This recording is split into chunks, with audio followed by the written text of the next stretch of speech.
Hello दोस्तों, expo classes में आपका स्वागत है। कैसे हैं आप? आशा करते हैं कि आप सब अच्छे होंगे, स्वस्थ होंगे, खुश होंगे। चलिए, आज हम आपके सामने लेके आए हैं सामान्य ज्ञान। ये आज के जो प्रश्न हैं, ये सामान्य ज्ञान के हैं, यानी कि सामाजिक अध्ययन, ठीक है?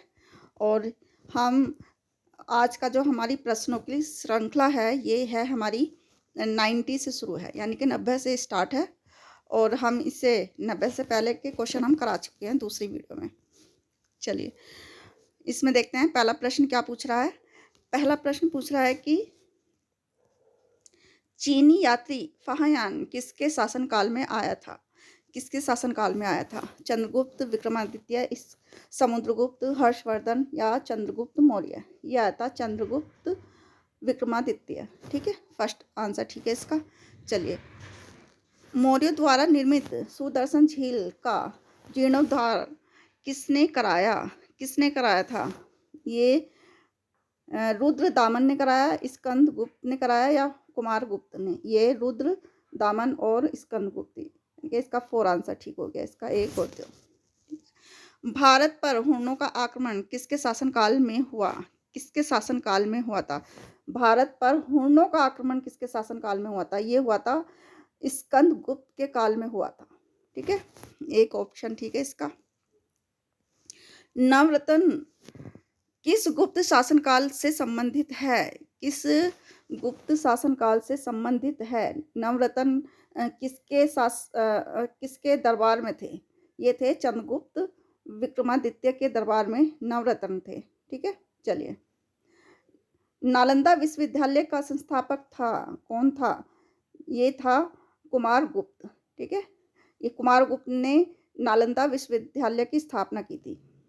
चलिए, गुप्तकालीन स्वर्ण सिक्कों को क्या कहा जाता था? गुप्तकालीन स्वर्ण सिक्कों को क्या कहा जाता था? ये कहा जाता था दिनार।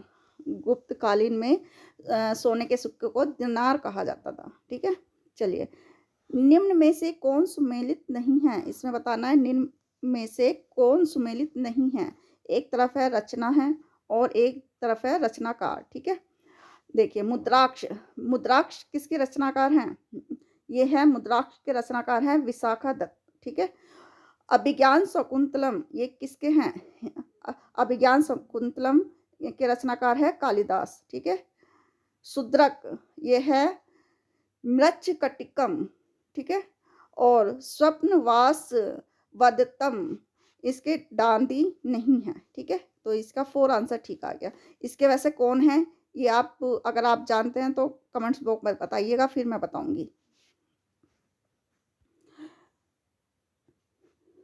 बाण भट्ट किसके दरबारी थे? बाण भट्ट किसके दरबारी थे? बाण भट्ट थे हर्षवर्धन के दरबारी थे। ठीक है, चलिए, हर्षवर्धन की राजधानी थी कौन थी? हर्षवर्धन की राजधानी कन्नौज थी। ठीक है, चलिए, चीनी यात्री ह्वेनसांग किसके शासनकाल में भारत आया? किसके शासनकाल में भारत आया था? ह्वेनसांग किसके शासनकाल में आया था? हर्षवर्धन के शासनकाल में आया था। ठीक है, चलिए, कन्नौज के लिए हुए त्रिपक्ष संघर्ष में अंतिम विजय किसकी हुई थी? किसकी हुई थी? 3 पक्ष में कौन कौन थे? ये थे राष्ट्रकूट थे, चालुक्य थे, प्रतिहार थे। ठीक है, तो प्रतिहारों की हुई थी जीत, प्रतिहारों की हुई थी। इसका आंसर 2 ठीक है। ठीक है, प्रतिहार।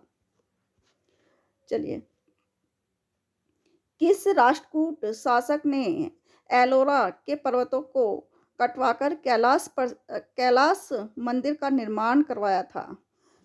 इसे यानी कि एलोरा के पर्वतों को काटकर प्रसिद्ध कैलाश मंदिर का निर्माण करवाया। किसने करवाया था? ये कृष्ण प्रथम ने करवाया था। ठीक है, वातापी किसकी राजधानी थी? किसकी राजधानी थी? वातापी किसकी राजधानी थी? ये थी चालुक्य की राजधानी थी। ठीक है, चलिए, स्थानीय स्वशासन किसके प्रशासन के मुख्य विशेषताएं हैं? किसकी है? ये चोल की है। ठीक है, वो एक आंसर ठीक है इसका। चलिए, बृहदेश्वर बृहदेश्वर मंदिर का निर्माण किसने कराया था? किसने कराया था? ये कराया था राजा राज प्रथम ने कराया था। चलिए, एलिफेंटा गुफा मंदिरों का निर्माण किस राजवंश के शासनकाल में हुआ? किसके शासनकाल में हुआ था? एलिफेंटा का निर्माण ये हुआ था, राष्ट्रकूट के शासनकाल में हुआ था। चलिए, महाबलीपुरम के रथ मंदिर का निर्माण किसने करवाया था? किसने करवाया? ये करवाया था नरसिंहवर्मन प्रथम ने करवाया था। ठीक है, फर्स्ट आंसर ठीक है इसका। चलिए, कश्मीर में मातंड सूर्य मंदिर का निर्माण किसने करवाया? किसने करवाया था? ये करवाया था ललितादित्य ललित ललितादित्य मुक्तापीड ने करवाया था। 3 आंसर ठीक है इसका। भारत का प्रथम मोहम्मद बिन कासिम का आक्रमण कब हुआ? ये बताना है। भारत पर भारत पर मोहम्मद बिन कासिम का आक्रमण कब हुआ? ये हुआ था 712 ईस्वी में हुआ था। मोहम्मद बिन कासिम ने जो आक्रमण भारत पर किया था वो 712 में किया था। चलिए, सोमनाथ मंदिर को किस मुस्लिम आक्रमणकारी ने लूटा? किसने लूटा था? ये लूटा था मोहम्मद गजनवी ने लूटा था। ठीक है, और कितनी बार आक्रमण किया था भारत सोमनाथ मंदिर पर? 17 बार आक्रमण किया था। निम्न में से शाहनामा के रचयिता कौन है? कौन है शाहनामा? किसने इसके रचयिता मतलब कौन है? किसके द्वारा लिखी गई थी? ये थी फिरदौसी के द्वारा लिखी गई थी। फिरदौसी। ठीक है, मोहम्मद गोरी ने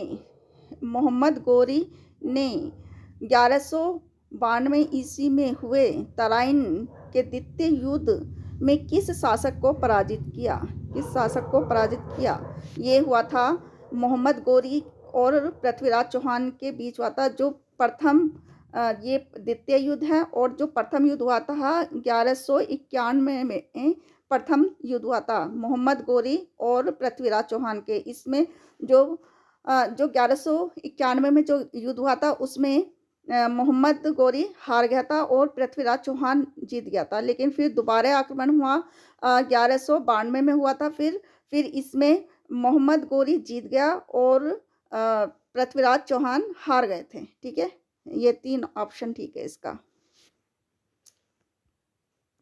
लाक्ष बक्स किसे कहा जाता है? लाक्ष बक्स किसे कहा जाता है?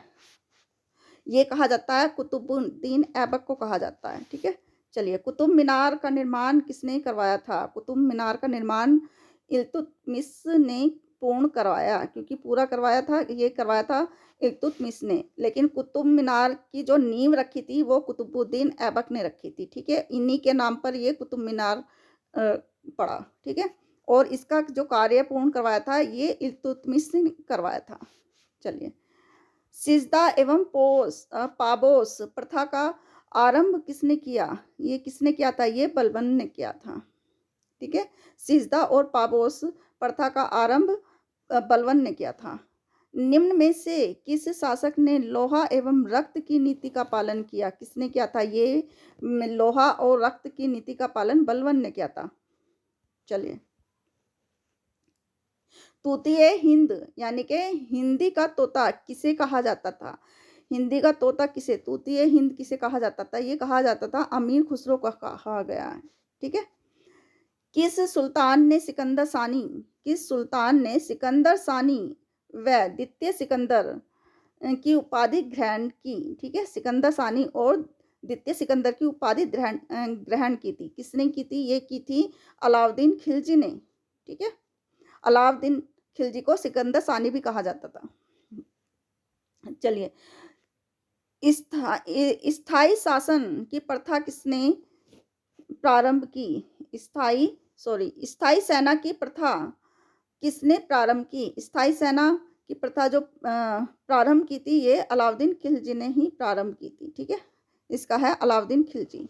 चलिए, मोहम्मद बिन तुगलक ने अपनी राजधानी दिल्ली से कहाँ हस्तांतरित की? ये की थी दौलताबाद में की थी। ठीक है, इसका 2 ऑप्शन ठीक है। चलिए, निम्न में से किस सुल्तान को पागल कहा गया है? किस सुल्तान को पागल कहा गया है? ये कहा गया है नासिरुद्दीन मोहम्मद को कहा गया है। 1 ऑप्शन ठीक है इसका। चलिए, तैमूर लंग ने 1398 ईस्वी में किसके शासनकाल में आक्रमण किया? किसके शासनकाल में? तैमूर लंग ने 1398 में किसके शासनकाल में आक्रमण किया? ये क्या था? नासिरुद्दीन मोहम्मद के शासनकाल में आक्रमण किया था। चलिए, ब्राह्मणों पर सर्वप्रथम जजिया कर किसने आरोपित किया या किसने किया था? सबसे पहले जो जजिया कर ब्राह्मणों पर लगाया था, ये फिरोज तुगलक ने लगाया था। ठीक है। चलिए, सर्वप्रथम किस सुल्तान ने सिंचाई कर लगाया? सर्वप्रथम किसने लगाया था? ये भी फिरोज तुगलक ने लगाया था। जो सिंचाई पर जो कर लगाया था, ये सबसे पहले फिरोज तुगलक ने लगाया था। चलिए, मोरक्को का यात्री इब्न बतूता किसके शासनकाल में भारत आया? किसके शासनकाल में भारत आया था इब्न बतूता? यह था मोहम्मद बिन तुगलक के शासनकाल में भारत आया था। चलिए, दिल्ली के किस सुल्तान ने अपनी आत्मकथा लिखी? किसने लिखी थी? दिल्ली के किस सुल्तान ने आत्मकथा लिखी? ये लिखी है फिरोज तुगलक ने लिखी थी। ठीक है, फिरोज तुगलक ने अपनी आत्मकथा लिखी।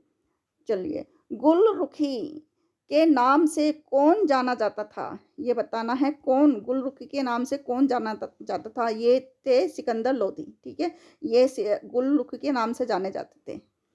चलिए, सांकेतिक मुद्रा का प्रचलन किसने किया? सांकेतिक मुद्रा का प्रचलन मोहम्मद बिन तुगलक ने किया था। चलिए, आगे चलते हैं। अष्टदिग्गज किसके दरबार में थे? अष्टदिग्गज किसके दरबार में थे? ये थे कृष्णदेव राय के दरबार में थे अष्टदिग्गज। चलिए, आगे चलते हैं। कृष्णदेव राय के दरबार में आने वाला पुर्तगाली यात्री था, कौन था? ये था डोमिंगा पायस थे और बारबोसा थे। ठीक है, तो इसका 4 आंसर ठीक हुआ है, 1 और 2। चलिए, प्रसिद्ध तेलुगु ग्रंथ अमुक्तमाल्यद की रचना किसने की? किसने की? ये की थी कृष्ण राय ने की थी। ठीक है, कृष्ण देव राय ने की थी इसकी रचना। विजयनगर साम्राज्य के खंडहर कहाँ मिले? विजय साम्राज्य के खंडहर कहाँ मिले? ये मिले थे हम्पी में मिले थे। ठीक है, चलिए, 1565 ईस्वी में हुए तालीकोटा के युद्ध में किस साम्राज्य का पतन हो गया था? तालीकोटा के युद्ध में किस साम्राज्य का पतन हुआ था? ये था विजयनगर का पतन हो गया था। चलिए, अजमेर की प्रसिद्ध दरगाह किस सूफी संत के से संबंधित है? अजमेर की प्रसिद्ध दरगाह किस सूफी संत से संबंधित है? ये है ख्वाजा मोइनुद्दीन चिश्ती के नाम से प्रसिद्ध है। चलिए, कबीर के उपदेशों का संग्रह है। कबीर के उपदेशों का संग्रह है बीजक। ठीक है, चलिए, उत्तर भारत में भक्ति आंदोलन फैलाने का श्रेय है किसको है? उत्तर भारत में भक्ति आंदोलन जो फैलाया था, ये रामानंद ने फैलाया था। ठीक है, तो इसका 3 ऑप्शन ठीक है। चलिए, संकीर्तन प्रथा का जन्मदाता कौन है? ये है संकीर्तन के प्रथा के जन्मदाता है चैतन्य है। ठीक है, चलिए, ये नामदेव ने के संत थे। नामदेव कहाँ के संत थे? ये बताना है, नामदेव कहाँ के संत थे? ये थे महाराष्ट्र के संत थे। ठीक है, ये 137 ये यहाँ 137 पे ख़त्म करते हैं इसे। और ये आज के जो वीडियो में इतना ही। आगे के जो 138 से जो क्वेश्चन शुरू होंगे वो नेक्स्ट वीडियो में शुरू होंगे। मिलते हैं नेक्स्ट वीडियो में, तब तक के लिए खुश रहिए, स्वस्थ रहिए। अगर आपको ये वीडियो ज़रा भी यूज़फुल लगे तो प्लीज़ चैनल को लाइक, शेयर और सब्सक्राइब ज़रूर कीजिएगा, क्योंकि हम वीडियो बनाने का जो उत्साह है हमें, वो आपसे ही मिलता है। जब तक आप हमारे चैनल को फॉलो नहीं करेंगे, सब्सक्राइब नहीं करेंगे, तब तक हमारा वीडियो बनाने का मन भी नहीं करता। ठीक है, तो प्लीज़ चैनल को सब्सक्राइब ज़रूर कीजिएगा। मिलते हैं नेक्स्ट वीडियो में, तब तक के लिए खुश रहिए, स्वस्थ रहिए। धन्यवाद।